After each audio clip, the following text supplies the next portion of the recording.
Hello my dear students, good morning. आज के period में हम देखेंगे साइंस का हमारा थर्ड लेसन शुरू था, diversity in living things and their classification, page number 19 and we had completed up to here. Okay, need for classification of plants. Up to now, information about lakhs of plants has been collected. While studying the diversity in plants, they are classified for the sake of convenience on the basis of the similarities and differences in their structure, their organs and their other characteristics. तो classify क्यों करना है? Classify या करना यानी divide करना, अलग अलग कैटेगरीज में उसको बैठालना, ये होता है क्लासिफिकेशन। तो किस चीज़ के लिए किया गया है? जो उनमें कुछ प्लांट्स में सिमिलरिटीज़ होती है और कुछ डिफरेंसेस भी होते हैं, यानी कुछ प्लांट्स एक जैसे होते हैं स्ट्रक्चर के हिसाब से, या तो फिर उनकी जो ऑर्गन्स होते हैं उसके हिसाब से कुछ एक जैसे होते हैं, कुछ अलग अलग होते हैं। तो जो एक जैसे हैं उनकी कैटेगरी अलग कर देना और जो अलग है उनकी कैटेगरी अलग करना। तो सिमिलरिटीज़ और डिफरेंसेस के हिसाब से उनको क्लासीफाई किया जाता है। Okay, The scientist Carolus Linnaeus made the first scientific classification of plants. Initially, it was the method of classification that was used by all. अब ये जो साइंटिस्ट है कैरोलस लाइनेस, तो इन्होंने क्लासिफिकेशन किया था प्लांट्स का और उसकी स्टडी हर कोई करता है। ये जो है क्लासिफिकेशन के मेथड जो है सब यही मेथड यूज़ करते हैं जो इन्होंने बनाई हैं। Okay, take a round through a garden in your garden और in your surroundings and list the plants that you see, draw their pictures as well, draw a table as shown below and complete it on the basis of information you gather, discuss it in the class. अब देखिए, आप अपने garden में घूमकर plants को observe कर सकते हो, या आपके यहाँ गार्डन अगर नहीं है तो आजू बाजू पड़ोस में कहीं पे भी जो प्लांट्स आपको दिखते हैं उसको आप ऑब्जर्व कर सकते हो। यहाँ पे आपको कुछ कॉलम्स दिए हैं, उसमें आपको पूरी जानकारी वो उस प्लांट्स के बारे में भरनी है, जैसे कि नेम ऑफ द प्लांट, कौन सा प्लांट आपने देखा है उसका नाम, where does the plant occur या ग्रो, कहाँ पे वो ग्रो होता है, name of the stem, nature of the stem, stem किस तरह का है, उसका कलर कैसा है, उसका बार्क कैसा है, हार्ड है कि सॉफ्ट है, वो सब, उसकी हाइट कितनी होती है, फिर ब्रांचेस किस तरह की होती है, लीव्स कैसे होते हैं, फ्लावर्स कैसे होते हैं, और उसका फ्रूट कैसा होता है, उसका फ्रूट का कलर, शेप, हार्डनेस, सॉफ्टनेस, सब यहाँ पे मेंशन करना है आपको, और उसका उपयोग क्या होता है। तो ये आप कॉलम भर सकते हो। Okay, this is for activity and you can do it at home. आगे बढ़ते हैं, classification of plants. We can easily notice the differences in the shape and height of the plants in our surroundings. In the it is easy to classify the plants on the basis of this observation. आप plants को observe करोगे तो उनका shape और height के हिसाब से उसको आप इजीली क्लासीफाई कर सकते हो। कुछ प्लांट्स जो होते हैं बहुत टॉल होते हैं, जैसे देखिए नारियल का पेड़ दिख रहा है ना, बनियान ट्री है, ये बनाना ट्री है ना। तो ये जो है, और ये देखिए थोड़े छोटे छोटे हैं, तो इसके हिसाब से उनका शेप और साइज़ और हाइट के हिसाब से आप उसको क्लासीफाई कर सकते हो। What are the similarities between the mango, banyan and the tamarind tree? इनमें सिमिलरिटीज़ क्या है? मैंगो ट्री, बनियान ट्री और टैमरिंड ट्री। आप देखोगे कि ये सब बड़े बड़े होते हैं, टॉल होते हैं, है ना, और इनका जो ट्रंक होता है वो भी काफ़ी बड़ा होता है। Trees, some plants grow tall, their stem और trunk is hard and strong. कुछ प्लांट्स ऐसे होते हैं जिसे हम ट्री बोलते हैं। ट्री किसे बोलते हैं हम? जो बड़े बड़े होते हैं, उसकी ब्रांचेस भी बड़ी बड़ी होती है और वो हाइटेड होता है, टॉल होता है। उसका जो स्टेम या ट्रंक होता है, ये देखो इतना मोटा मोटा ट्रंक होता है। ये ट्रंक दिख रहा है आपको? यहाँ पे भी देखिए बनियान ट्री का ट्रंक कितना बड़ा है, मैंगो ट्री का ट्रंक देखिए कितना बड़ा है। तो ये बड़ा ट्रंक होता है उसका। They have branches at some height above the ground. उसकी ब्रांचेस जो होती है अबोव द ग्राउंड होती है, यानी यहाँ का ये पोर्शन जो है वो खाली रहता है और ऊपर वाला पोर्शन जो होता है वहाँ पे ब्रांचेस उसकी होती हैं। दे beer flowers and fruit for many years. बहुत सालों तक ये ज़िंदा रहते हैं और उसको फूल भी आते हैं, फ्रूट्स भी आते हैं। Such plants are called trees, ऐसे प्लांट्स को बोला जाता है trees. Trees are tall, big and perennial, that is they live for many years.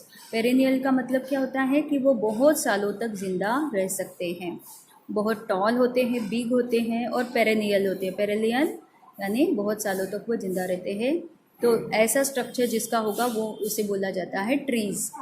ठीक है। So what are the similarities between the hibiscus, oleander and lantana plants. अब देखिए hibiscus plant आपने देखा होगा, है ना, जासवंत जिसे हम बोलते हैं, रेड रेड फ्लावर्स होते हैं। तो वो वाला ट्री जो होता है, ओलियंडर और लैंटाना, ये भी प्लांट्स होते हैं। इनको आप अगर ऑब्जर्व करोगे, जैसे हिबिस्कस को आप ऑब्जर्व कर सकते हो, आपके घर में ही होता है ये, बहुत से घरों में ये प्लांट होता है। Some plants grow close to the ground, कुछ प्लांट्स ऐसे होते हैं जो ग्राउंड के थोड़े करीब होते हैं। जैसे ट्रीज जो होते हैं वो ऊपर बढ़ते हैं ज़्यादा, है ना, वो एकदम से ग्राउंड को टच नहीं करता। लेकिन ये जो प्लांट्स होते हैं ये थोड़े नीचे होते हैं। They give out branches very close to the ground, उसकी ब्रांचेस भी बहुत नीचे नीचे होती हैं। जैसे हमने देखा कि ट्री की ब्रांचेस जो है ऊपर ऊपर दिखाई दे रही है, यहाँ पे कुछ नहीं है। लेकिन श्रब्स में क्या होता है, यहाँ से ही ब्रांचेस ग्रो होती हैं ज़मीन के पास से। They are shorter and smaller than trees, trees से ये काफ़ी छोटे होते हैं, शॉर्ट भी होते हैं, but they have a thick and a hard stem, उसका जो स्टेम होता है वो थिक होता है और हार्ड होता है। The oleander, hibiscus, lantana, koranti and rose are shrubs that may grow up to 2 to 3 meters. इसका कैरेक्टरिस्टिक ये है कि ये 2 से 3 मीटर तक इसकी हाइट होती है। और अब हिबिस्कस है, रोज़ है, कोरांटी है, ये सब ट्रीज़ जो है ये श्रब्स होते हैं। What are the similarities between the fenugreek and periwinkle plant. Fenugreek यानी मेथी जो होती है, मेथी का प्लांट आपने देखा होगा, थोड़ा छोटा छोटा होता है ना, यानी ये जो श्रब्स है उससे भी काफ़ी छोटा होता है। इसकी जो ग्रोथ होती है वो 1 से 1.5 मीटर्स होती है, यानी इतने टॉल होते हैं वो, 1 से लेकर 1.5 मीटर तक होते हैं। श्रब्स कितने होते हैं, 2 से लेकर 3 मीटर तक होते हैं। The stems are herbs, stems of herbs are green and quite flexible as compared to those of trees and bushes. Trees और बुशेस के जो ब्रांचेस होती है या स्टेम होते हैं वो थोड़े हार्ड होते हैं, लेकिन ये जो हर्ब्स होते हैं इसके जो ब्रांचेस होती है या स्टेम्स होते हैं वो बहुत फ्लेक्सिबल होते हैं, नाजुक होते हैं। हर्ब्स में leave for a few months और अप टू 2 years। हर्ब्स जो है वो कुछ मंथ्स के लिए या 1-2 साल के लिए ज़िंदा रह सकते हैं। According to the size and height of their stems, plants can be classified into 3 types. Plants को हम 3 हिस्सों में बांट सकते हैं या क्लासीफाई कर सकते हैं, ट्रीज, श्रब्स एंड हर्ब्स। किसके अकॉर्डिंग किया है हमने, ये साइज़ और हाइट के हिसाब से उनको हमने डिवाइड किया है। Okay. Have you seen vines like the pumpkin, the road creeper, कावली, watermelon and the grape vine, how do they grow. आपने क्रीपर्स को ऑब्जर्व किया होगा, वाटरमेलन का बेल होती है ना, बेल को, वाटरमेलन, पम्पकिन और ग्रेप्स की वाइन होती है।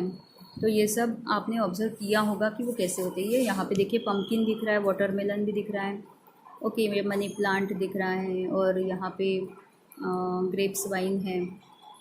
Some vines need vertical support for growing while some other spread on the ground.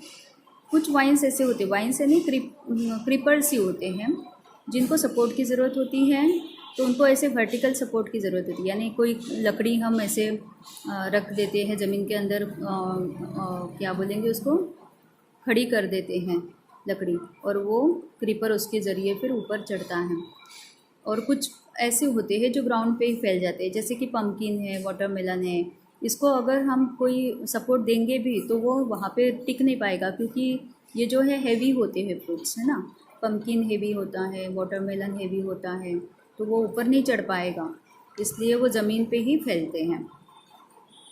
Have you seen the cucumber tendrils that look like a spring, of what use could they be, touch the stem of any vines, what do you feel. जो stem होते हैं ना इसके, वो बहुत ही नाजुक होते हैं, किसी भी वाइन के स्टेम जो होते हैं बहुत फ्लेक्सिबल, बहुत सॉफ्ट और ग्रीन होते हैं। It grows rapidly with the help of a support. अगर उसे सपोर्ट मिलता है तो वो तुरंत बढ़ना शुरू कर देते हैं। तो how many years do crops like bajra, wheat, corn, radish and marigold live? The life cycle of plants like jowar, sunflower is completed in 1 year.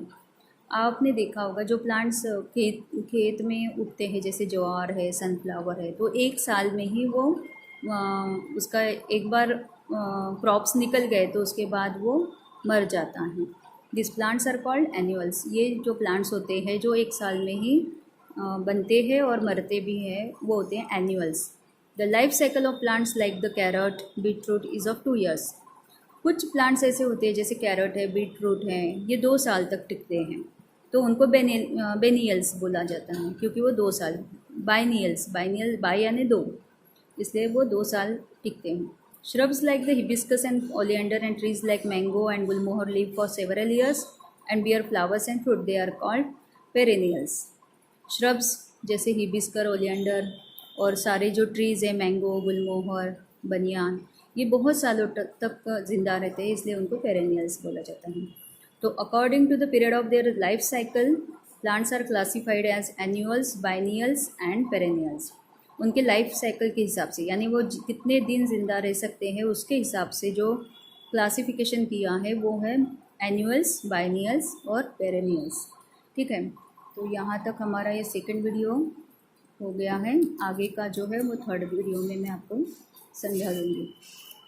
ठीक है, till then bye, have a nice day.